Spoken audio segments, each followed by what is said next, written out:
America and to the republic for which it stands, one nation, under God, indivisible, with liberty and justice for all. Mr. Dankert.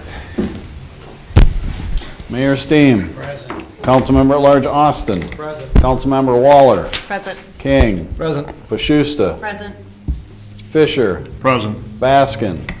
Helly. Present. We have a quorum, Your Honor. Thank you. Item 1, we need a motion for adoption of the agenda with additions. Need a motion? So moved. Is there a second? Second. All in favor? Aye. Opposed? Item 2, we need a motion approving the minutes from January 21st, 2020. Motion? So moved. Is there a second? Second. All in favor? Aye. Opposed? Under recognition and awards, we have a new honorary council member, Karim, right? Karim Ramirez. And Karim, would you like to tell us a little bit about yourself? Here, we'll get you a mic. Thank you. My name is Karam. If you say car and together, that is Karam. I am originally from Mexico, but I've been in Austin for about 20 years now. This is actually my 20th year being here in Austin. I went through elementary, middle school, high school, and even Riverland, and after that I went to the U. I currently work at United Way as community impact. And I'm very passionate about just what is happening in our community, not necessarily for my job, which certainly helps to understand what is happening, but also as a citizen of this town for many years. And it's just neat to be able to just understand the whole scope and of what is Austin, not just on maybe the education level, which is what I have experience with, but just as a community member representing, I guess, the Hispanic community as well. Well, it's good to have you. And normally what we do is at the end of the meeting, we'll ask you if you have comments too, and a lot of times people don't, and that's okay, you know, but if something comes up, I just talked to you about that, you're certainly welcome to have input at the end of the meeting. Okay, so we will move on to, thank you for that. Number 4, we need a motion for the consent agenda. So moved. Is there a second? Second. All in favor? Aye. Opposed? On the petitions and requests, number 5 is a resolution amending Bellman Sanitary Sewer District. Stephen. At a recent work session, we discussed the opportunity of adding another property to the Bellman's Sewer District. So at that meeting, it was discussed a process of different approvals that would need to take place both by the council and also by the Bellman's Sewer District in order to add this property. Council approved that at that time, so we're bringing forward a resolution tonight to add a property to the Bellman's addition area. It would increase the properties from 23 to 24, and it would mean adding this property without annexation. So there is a resolution in the back of your handout for council consideration tonight. Council, do you have any questions or comments on number 5? If not, we need a resolution. So moved. Is there a second? Second. Mr. Dankert. Councilmember Waller. Aye. King. Aye. Pashusta. Aye. Fisher. Aye. Baskin. Aye. Helly. Aye. Councilmember at Large Austin. Aye. Resolution passes 7-0, Your Honor. Thank you. 6 is a resolution approving an individual control mechanism agreement with Jim Baldus. Stephen? During our We'll hear you. I'll just have to stop talking for a minute. Yeah. During our I&I program, we discovered a property located at 911 Oakland Avenue West that was discharging their sump pump into the sanitary sewer.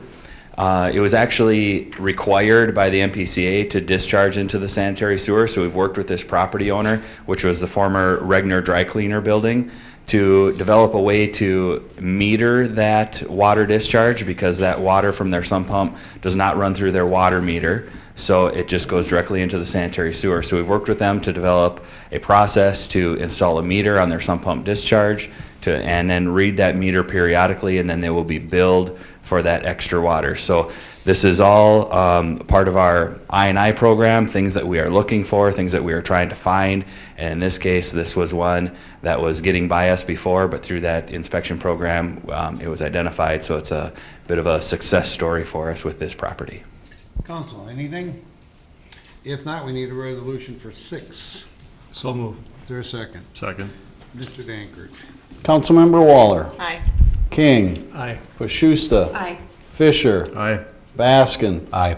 Helly, Aye. Councilmember at Large Austin. Aye. Resolution passes 7-0, Your Honor. Thank you. There's a 7A and 7B. 7A is a resolution approving a contract with SEH Inc. for the design of the wastewater treatment plant. I see we have several representatives from SEH here today. Stephen, there's... Yes, also would like to talk about 7B at the same time, but then have you consider them separately. At a couple work sessions ago, we talked about these two items. This is, item A is a contract with SEH for expansion at the wastewater treatment plant. This would be for design and bidding services. We talked about how this is an 18-month process to develop plans and specifications for expansion at the wastewater treatment plant. We've worked with SEH on treatment plant projects in the past, specifically working with Susan Danzel, who's here tonight, for probably the past 7 years. Also tonight here from SEH is Bob Coors, and he is our client representative with SEH.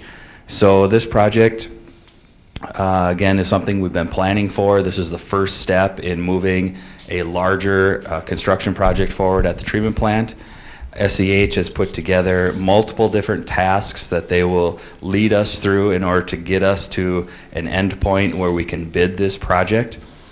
We've identified this project overall as about a $74 to $78 million project, and SEH has developed costs associated with putting together those plans and specifications, breaking out costs for the different tasks. And the total estimated cost for design and bidding services with SEH is $3,650,000. That cost will be broken out for our domestic plant and our industrial plant, so 50-50 will go to each facility. And that is where the next agreement with Hormel comes into play, where we have developed an agreement with Hormel where they will pay 50% of this design and bidding cost. That cost will then be billed back to them over time, and that is laid out in the agreement with them. So tonight, unless you have any questions, we would recommend awarding both 7A, which is the contract with SEH for the design and bidding services, and then 7B, which is the contract with SEH, with Hormel for repayment of 50% of those engineering services costs. Council, do you have any questions? This is an ongoing thing. We've been discussing this for a long time, and we'll discuss it for a long time after this. If there are no questions, we need a resolution for 7A. So move the Is resolution. there a second? Second. Mr. Dankert. Councilmember Waller, Aye. King, Aye. Pashusta, Aye. Fisher, Aye. Baskin, Aye. Helly, Aye. Councilmember at Large Austin. Aye. Resolution passes 7-0, Your Honor. Thank you. Now we need a resolution for 7B, approving contract with Hormel Foods Corporation. So move the resolution. Is there a second? Second. Mr. Dankert. Councilmember Waller, Aye. King, Aye. Pashusta, Aye. Fisher, Aye. Baskin, Abstain. Helly, Aye. Councilmember at Large Austin. Aye. Resolution passes 6-0 with one abstaining, Your Honor. Thank you. 8 is a motion approving an audit quote from CLA LLP. Tom? On an annual basis, we're required by state statutes to have an audit of our financial statements. Once again, Clifton Larson Allen, local accountant, local auditor, has presented us a proposal for the 2019 audit. In total, $46,305 is the audit proposal. Last year's ended up at $46,335, so it's basically a freeze in audit fees. In addition to that, they quoted us a rate of between 11 and 14 grand if we want them to do conversion entries and draft part of the financials also. At this point in time, it is required by law to have. We'd request council approve the mayor and I signing the agreement for the audit for December 2019. Council, any questions, comments? If not, we need a motion. So moved. Second. All in favor? Aye. Opposed? 9 is a motion approving the replacement of a park and rec snow blower unit. Kevin? We have a 1996 tractor-mounted snow blower which the cost, I'm sure, was less than what we've put into it in the last 20 years. But a replacement is less than $11,000. In the last 2 years, my understanding is we put over $5,500 into this snow blower. So rather than putting more repairs into it yet, we're looking to replace it at this time. Sounds like normal maintenance. Council, any questions or comments? Mayor, we will be amending the budget later in the year to account for that also. Okay. We need a motion. So moved. Is there a second? Second. All in favor? Aye. Opposed? 10 is a resolution accepting donations to the city, self-explanatory. We need a resolution. So moved. Is there a Second. All in favor? Oh, I'm sorry, Tom. Councilmember Waller, Aye. King, Aye. Pashusta, Aye. Fisher, Aye. Baskin, Aye. Haley, Aye. Councilmember at Large Austin. Aye. Resolution passes 7-0, Your Honor. 11 is a flood mitigation report. Stephen? Each year, as part of our CRS program, we report what work has been done in the floodplain throughout the course of the year. In 2019, we did not have any property acquisitions that were in the floodplain, but we did have a major flood mitigation project going on along Turtle Creek. That project is about 90 to 95% complete, and once done, it will protect. It will directly protect 15 to 20 structures from flooding.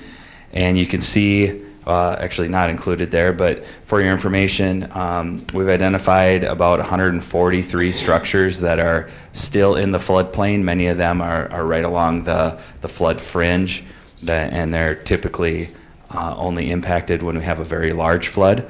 But with this project that we did along Turtle Creek in 2019, again, that'll allow us to drop that number down, removing 15 to 20 homes from the floodplain. So that is a positive for our community. Also, through our CRS program and our documentation that is done through our planning and zoning department, we're able to reduce flood insurance rates to our residents by 20% by the paperwork and documentation that we require. Anytime there is a home that is being built or additions that are constructed to a home in or near the floodplain, we require flood elevation certificates. It's a little bit more tedious requirement of the property owner, but it helps us stay in compliance with our FEMA requirements. So that is our report for 2019, and there's no action needed, just something to get out to the public and also council members. And that project down southwest is amazing. I don't know how many council members I have been down there, but I mean, at some point, are we going to do another tour of that next year when it's done this summer? That is quite the project for 21 homes. Yeah, absolutely. If there's interest from the council, we can do a tour. Yep. What's the cost on that? The overall cost of the project was about $4.8 million. Okay. So it not only protects the homes that we just talked about, but there's also sanitary sewer infrastructure that is protected by building this. So there's other benefits to the project other than just the housing that's protected. Well, it's being done right, that's for sure. It's pretty amazing to look at and see how they're doing it. Okay, we are to citizens addressing the council. Is there anybody here tonight that wants to address the council? I see we have some of our city employees here. This is the time to address the council if you want. Otherwise, we are to reports and recommendations. Let's start with Paul. Nothing, Your Honor. Jason? Nothing, Your Honor. Laura? I want to announce in honor of Janet Anderson, there's a Matchbox Children's Theater show at the Paramount Theater this weekend, Friday, Saturday, Sunday. Come check it out. I want to say congratulations to the YMCA at the Austin Community Recreation Center on opening today, and to the city as well. We're a partner in the project, and I've been hearing a lot of great things about it. I haven't got a chance to sweat there myself yet, but it's coming. And then also want to say thank you to all the different organizations that are doing or already have done Paint the Town Pink. I know some of our city employees helped with the plunge over on East Side Lake on Saturday, and it's pretty inspiring to see everybody get on board and do a whole month of great fun things to raise money for the Hormel Institute and cancer research. Jeffrey? Yeah, I guess I just echo, I attended the plunge on Saturday, another successful plunge. awesome to see all those people willing to jump into a freezing body of water in the middle of February, but the weather was as mild and moderate as it probably could be for the 2nd of February, and everybody seemed to have a great time. Thank you. Rebecca? Nothing, Your Honor. Steven? Nothing, Your Honor. Joyce? Nothing, Your Honor. Craig? We had a good meeting with Senator Sparks and Representative Poppy on the wastewater treatment plant bonding proposal. I think from that meeting, it was suggested to try to focus on asking for the 19 million upfront in one bonding request rather than breaking it up in a 2-year request of 11.5 and 7.5 million. So I got some direction from them as we introduced the bill draft, and we'll work with the revisor's office to get that draft finalized and put together, so when session opens up, we'll have that draft so the legislature can consider it. But a good positive meeting with them, and they're 100% behind the project, so that's helpful. And otherwise, Tom and Julie have some reports as well. Julie? We'll start with Julie. I was just going to let everyone know that the woman who came by to help with the jobs for the Census 2020 had such a good turnout that she's coming back February 12th from 1 to 6 at the library. So if there are still people interested in working with the 2020 census, she will be there on the 12th to answer any questions and help fill out the paperwork. And if you're interested, I went down there the last time. It pays off to go down there if you want to get involved. It's more complex than I thought. It'd be a lot easier checking in with her. Tom? Just to let council know, we've had some video difficulty with streaming at home. It's been on and off for the last month or so. We got a piece of equipment in, but we also, once they were here trying to put it in, they figured there's another piece we need. So bear with us. We're still working on trying to get it up and running so that people can watch us at home consistently. Graham, I know you're new. We have anything? At this point, Okay. we'll see what happens in the next couple weeks, but I'm excited to be there. And the only thing I have is, get down to the rec center. It's amazing. You can go and check it out. They have day passes down there, and I think, somebody asked me today at lunch what was the biggest thing going on this year with Austin, and I think it's got to be that rec center for sure. It's a major thing for us. Also, on February 21st, the Minneapolis Children's Theater, I believe that's what it is putting on a play about Austin. They came down here and talked to me and our historian and stuff, and I think it might be worth checking out for people. I'm going to go up there for opening night on the 21st with my family, and it's just another thing something to do. Otherwise, that's it. And if nobody else has anything, we need a motion to adjourn till Tuesday, February 18th at 5:30. So moved. Is there a second? All in favor? Aye. Take a short break and meet in a small conference room across the hall.